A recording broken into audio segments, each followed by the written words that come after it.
குருவே சரணம். அனைவருக்கும் வணக்கம். இன்னைக்கு நம்ம பார்க்கக்கூடிய விஷயம் எஜுகேஷன் சிஸ்டம். ஒவ்வொருவரும் இதை பற்றி கண்டிப்பாக புரிந்து கொள்ள வேண்டியது மிகவும் அவசியமான ஒன்றாகிறது. இன்னைக்கு நம்ம இந்தியாவில் இருக்கக்கூடிய கல்வி முறையே பார்த்தீங்கன்னா மெக்காலே சிலபஸ் அப்படின்னு சொல்லுவாங்க. இந்த சிலபஸ் முறையே எதுக்காக படைக்கப்பட்டது அப்படின்னா, ஒரு ஆளும் சக்தி கிட்ட போய் நம்ம அடிமைத்தனமாக வேலை பார்ப்பதற்காக உருவாக்கப்பட்டது தான் இந்த கல்வி முறை. நல்லா கவனிக்கணும். இந்த பிரிட்டிஷ்காரர் இருக்கும்போது ரொம்ப சூசகமாக ரொம்ப தெளிவாக இந்த சிலபஸ் முறையை வச்சுட்டு போயிட்டான். அதை தான் இன்றைக்கி வரைக்கும் நம்ம ஃபாலோ பண்ணிகிட்டு இருக்கோம். அவன் நம்ம நல்லா இருக்கணும்னு நான் நினச்சிட்டு போவான்? கிடையவே கிடையாது. நம்மளுடைய காலங்களில் நம்மக்கிட்ட இருந்தது வேத கல்வி முறை அப்படின்னு சொல்லுவாங்க. ஆனால் இப்போ இருக்கிற முறை பார்த்தீங்க அப்படின்னா, ரேங்க் எடுத்தா தான் நீ பெரிய ஆள், மார்க் எடுத்தா தான் நீ பெரிய ஆள், நீ சம்பாதிச்சா தான் நல்ல வேலை கிடைக்கும், நல்ல வேலை கிடைச்சா தான் நல்ல உனக்கு வருமானம் கிடைக்கும், நல்ல வருமானம் கிடைச்சா தான் வீடு கட்ட முடியும், வாசல் வரும், கார் வரும், இது வரும், அது கண்டதை சொல்லி நம்மளை பிரெயின் வாஷ் பண்ணி நம்மளை தேவையில்லாத படிப்பெல்லாம் படிக்க வச்சு இன்றைக்கி நீங்கள் நல்ல இன்ஜினியர் ஆயிடுவீங்க, நல்ல டாக்டர் ஆயிடுவீங்க, எல்லாம் ஆயிடுவீங்க. அதெல்லாம் தப்பே கிடையாது.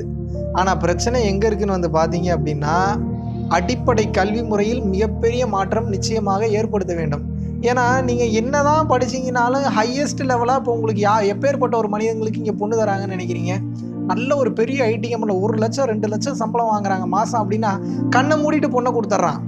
ஆனால் இதுவே சொந்த தொழில் பண்ணுறான், இல்லை ஒரு ஒரு ஆண் பார்த்தீங்க அப்படின்னா க்ரியேட்டிவான ஏதாவது ஒரு விஷயம் பண்ணுறான், இல்லை சும்மா இருக்கிறது தான் இருக்கிறது மிக மிக கஷ்டமான ஒரு விஷயம். சும்மா இருக்கிறதுனா வேலை வெட்டி இல்லாமல் இருக்கிறது கிடையாது. வாழ்க்கையோட உண்மையை புரிஞ்சுக்கிட்டு எந்த ஒரு டென்ஷனும் கவலை இல்லாமல் எந்த ஒரு ரிஸ்க்கும் எடுக்காமல் வாழ்க்கையில் மிதமான வாழ்க்கையில் சில மனிதர்கள்லாம் போயிட்டு இருப்பாங்க. அவங்களுக்குலாம் பொண்ணே கிடைக்கிறதே கஷ்டமாக இருக்குது. அவனெல்லாம் மிக லோவான ஒரு பர்சன் இன்னைக்கு இந்த சமூகம் நினச்சிக்கிட்டு இருக்கு. இதுக்கு உண்டான காரணமே கல்வி முறை தான். ஒரு மனிதனுக்கு மிக சரியான கல்வியை போதிச்சிட்டிங்கன்னா அந்த நாட்டில் இருக்கக்கூடியவர்கள் எல்லாருமே அறிவு பெற்றவர்கள் ஆகிவிடுவார்கள். அறிவுனா மிகப்பெரிய அறிவு பேரொளி வீசக்கூடிய மனிதர்களாக ஆகிவிடுவாங்க. அப்பேற்பட்ட மனிதர்கள் உருவாகிட்டாங்கன்னா அந்த நாடு மிக வளம் மிகுந்ததாகிவிடும். அந்த நாட்டிலிருந்து எந்த வளத்தையும் நம்ம எடுக்க முடியாது, சுரண்ட முடியாதுன்னு சொல்லி நம்மளோட அறிவிலே கை வச்சுட்டு போயிருக்கான். நீங்கள் நல்லா நினச்சி பாருங்கள். பாடமே படிக்காமல் ஸ்கூலுக்கே போகாமல் அறிஞர் பெருமக்களாகவும் மிகப்பெரிய ஞானிகளாகவும் திகழ்ந்தவங்க எத்தனை பேர் நம்மளுடைய ஹிஸ்ட்ரியில் இருக்காங்க. திருமூலராக இருக்கட்டும், சட்டை முனிநாதராக இருக்கட்டும், பாம்பாட்டி சித்தராக இருக்கட்டும், இவங்களாம் எந்த ஸ்கூலுக்கு போய் படித்தாங்க?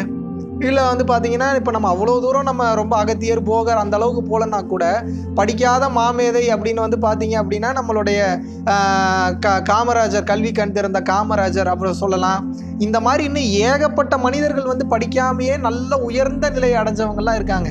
இவங்கெல்லாம் எப்படி படிக்காமே அடைஞ்சிருக்காங்க? அவங்கெல்லாம் படிக்கவே இல்லை அப்படின்றதுக்காக அவங்களுக்கு அறிவே இல்லைன்னு அர்த்தமா? அப்படி கிடையாது. இன்னைக்கு இருக்கக்கூடிய கல்வி முறை ரொம்ப ரொம்ப தவறாக இருக்குது. எப்படி தவறாக இருக்குன்றனா, ஒரு எக்ஸாம்பிளுக்கு ரீசெண்டாக நீங்கள் பார்த்துருப்பீங்க, ஒரு பூங்கால ஒரு குழந்தை புலி இருக்கக்கூடிய இடத்துல விழுந்துருது. விழுந்த உடனே என்ன ஆயிடுது அப்படின்னா, உடனே அவன் சுற்றி இருக்கிறவங்க அந்த புலியை போன்றாங்க. புலியை போனால் அது எப்படி போகும்? கடைசியில் அந்த புலி கழுத்தை பிடிச்சி கவ்வி கொண்டு போயிடுச்சு. கடைசியில் அந்த குழந்தையை காப்பாற்ற முடியல. ஆனால் சுற்றி இருக்கிறவன் எல்லாரும் போன்றான், புலியை கல்லெடுத்து அடிக்கிறானே தவிர ஒரு பேசிக்கான காமன் சென்ஸ் என்ன? புலி எந்த ஒரு விலங்குகளாக இருந்தாலும் நெருப்பை கண்டா பயப்படும். டக்குனு எவனோ ஒருத்தன் தான் சட்டையவோ இல்லை ஒரு ஷாலவோ இல்லை வேறு ஏதாவது ஒரு துணியவோ எடுத்து கொளுத்தி அந்த புலி முன்னாடி வீசியிருந்தோம்னா புலி பயந்துட்டு ஓடி இருக்க அந்த குழந்தைய காப்பாற்றி இருந்துருக்கலாம். ஆனால் அந்த ஒரு பேசிக்கான காமன் சென்ஸ் கூட இன்னைக்கு மனிதர்களுக்கு போதிக்கப்படுறது இல்லை ஸ்கூலில். இன்றைக்கி நமக்கு சொல்லித்தரதெல்லாம் ரேங்கை அடிப்படையாக வைத்து நல்லா இங்கிலீஷ் பேசணும், நல்ல லாங்குவேஜ் தெரியணும், நல்ல ரேங்க் எடுக்கணும், நல்ல மார்க் எடுக்கணும்னு தான் வளர்க்குறாங்களே தவிர இந்த பொது அறிவுன்றது மிகப்பெரிய விஷயம், மிகப்பெரிய தேவைப்படக்கூடிய விஷயம். அந்த எந்த அறிவும் இல்லாமல் அவனை முட்டாளாகவே வளர்க்கக்கூடிய இந்த சமூகத்தை நீங்கள் என்னன்னு சொல்லுவீங்க? அப்போ இந்த எஜுகேஷன் சிஸ்டம் மாற வேண்டியது மிகவும் அவசியமான ஒன்றாகிறது. நீங்கள் போதிக்க வேண்டியது ஒவ்வொரு மனிதனுக்கு இன்னைக்கு எந்த சைடு நார்த்து எந்த சைடு ஈஸ்ட்டுன்னு தெரிய மாட்டேங்குது. எது தெற்கு எது மேற்குன்னு பல பேருக்கு தெரியாது. கிழக்க போ அப்படின்னா கிழக்குனா என்னன்னு தெரிய மாட்டேங்குது. அன்னைக்கெல்லாம் வந்து சூரியனை பார்த்தே டைம் சொன்னாங்க, இன்னைக்கு தெரிய மாட்டேங்குது. அது மட்டும் இல்லாமல் எந்த நேரத்துக்கு எதை சாப்பிட்டா உடம்புக்கு நல்லதுன்னு இருக்கு. இன்னைக்கு ஜங்க் ஃபுட்ஸ் வந்ததுக்கப்புறம் இன்னைக்கு உணவே மருந்துன்ற கான்செப்டே மறந்து போச்சு. இந்த மாதிரியான அடிப்படை கல்வி, இந்த உடலை காத்து கொள்வதற்காகவும் இந்த மனதை வலுப்படுத்துவதற்காகவும் பலப்படுத்துவதற்காகவும் நமக்கு தெரிந்து கொள்ள வேண்டிய அந்த கல்வி முறையே கிடையாது. பூராத்தையும் நீ போட்டு கொளுத்திட்டாங்க, அழிச்சிட்டாங்க. இன்னைக்கு நம்ம சொல்லித்தரது பூரா மார்க்கு ரேங்க் மட்டும்தான், வேற எதுவுமே கிடையாது. ஏன்னா அதை வச்சு தான் அந்த ஸ்கூல் பெரிய நல்ல பேர் எடுக்க முடியும். அந்த ஸ்கூல் நல்ல பேர் எடுத்தால் தான் அடுத்து நிறைய வசூல் பண்ண முடியும். ஃபுல்லாக இன்னைக்கு தனியார் மயம் ஆகிட்டு இருக்கு. நான் அரசியல் பேசல, இருக்கக்கூடிய உண்மையை பேசிக்கிட்டு இருக்கேன்.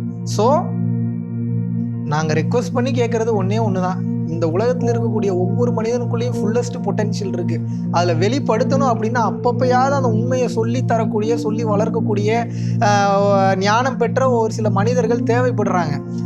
ஒவ்வொரு மனிதன் ஞானம் பெற்றவனாக மாறுறதுக்கு வாய்ப்பு இருக்குது. ஆனால் இங்கே யாருமே விடுறதுக்கு தயாராக இல்லை. அதுக்கு உண்டான கரெக்டான பயிற்சி முறைகளோ இல்லை கரெக்டான போதனைகளோ கிடைக்கிறது இல்லை. இந்த எஜுகேஷன் சிஸ்டமே கம்ப்ளீட்டாக மாறினா மட்டும்தான் ஒவ்வொரு மனிதனும் ஞானம் பெற்றவனாக மாற முடியும். அப்படி இல்லை அப்படின்னா நிச்சயமாக அடிமைத்தனமான வாழ்க்கை, வேற ஒரு மிகப்பெரிய கார்பரேட் கம்பெனியில் தான் போய் வேலை பார்ப்பானே தவிர அவனுக்கு அந்த தெளிவும் அந்த புரிதலும் கடைசி வரைக்கும் வரவே வராது.